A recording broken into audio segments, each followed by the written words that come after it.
شاعرا سودانيا فقد عقله في آخر أيامه، وأدخل مستشفى المجانين، وأراد أهله أن يعالجوه بالخارج.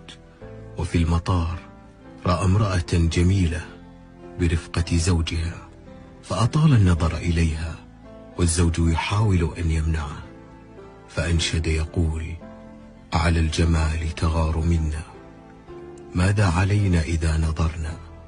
هي نظرة تنسي الوقار وتسعد الروح المعنى. دنياي أنت وفرحتي، ومنى الفؤاد إذا تمنى. أنت السماء بدت لنا، واستعصمت بالبعد عنا.